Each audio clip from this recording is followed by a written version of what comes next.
भगवान शंकर की महागाथा, आदि से अनंत तक। आदियोगी का प्राकट्य। जब सृष्टि का आरंभ भी नहीं हुआ था, न आकाश था, न पृथ्वी, न समय का कोई बंधन, तब केवल परम चेतना थी। उसी परम चेतना से प्रकट हुए भगवान शंकर, जिन्हें आदि अनादि अनंत महाकाल कहा गया, वे न जन्म लेते हैं न मरते हैं। वे स्वयं में ही सृष्टि, स्थिति और संहार हैं। शंकर को कोई सिंहासन नहीं चाहिए, कोई वैभव नहीं चाहिए। वे श्मशानवासी भस्मधारी नागभूषण हैं। उनका वास कैलाश पर्वत पर है, जहां मौन ही उनका आभूषण है। शिवलिंग का रहस्य। एक बार ब्रह्मा और विष्णु में श्रेष्ठता को लेकर विवाद हुआ। तभी उनके बीच एक अग्नि स्तंभ प्रकट हुआ, जिसका न आदि था न अंत। ब्रह्मा हंस बनकर ऊपर गए, विष्णु वराह बनकर नीचे गए, परंतु दोनों असफल रहे। तभी वो स्तंभ शिवलिंग के रूप में प्रकट हुआ और आकाशवाणी हुई, जो अनादि और अनंत है वही शिव है। उसी दिन से शिवलिंग निराकार शिव का प्रतीक बन गया। सती का त्याग और शिव का वैराग्य। शिव का पहला विवाह दक्ष प्रजापति की पुत्री सती से हुआ। दक्ष ने शिव को अपमानित करने के लिए एक यज्ञ रचा, जिसमें शिव को आमंत्रित नहीं किया। अपमान सह न सकी सती, और उन्होंने यज्ञ कुंड में स्वयं को भस्म कर लिया। सती के वियोग में शिव ने तांडव किया। संपूर्ण सृष्टि कांप उठी। विष्णु ने सती के शरीर के टुकड़े कर शक्ति पीठों की स्थापना की। पार्वती का तप और शिव विवाह। सती ने पार्वती रूप में पुनर्जन्म लिया। उन्होंने वर्षों तक कठोर तप किया, बिना अन्न बिना जल, केवल शिव को पाने के लिए।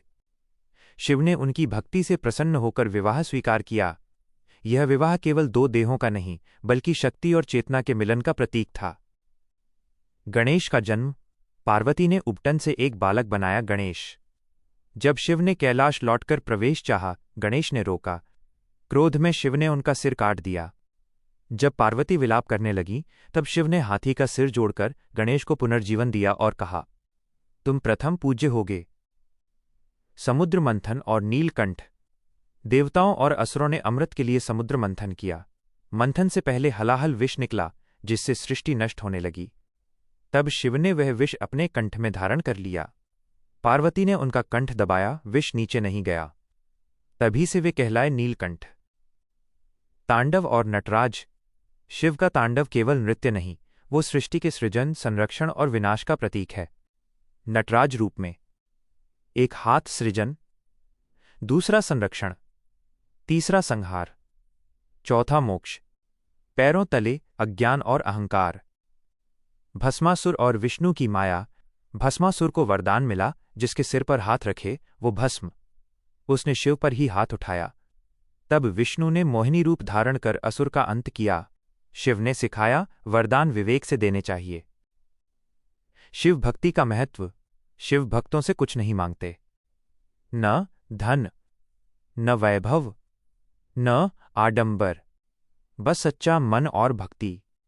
रावण, भस्मासुर, चंद्रदेव, मार्कंडे, जो भी शरण में आया, शिव ने उसे स्वीकार किया।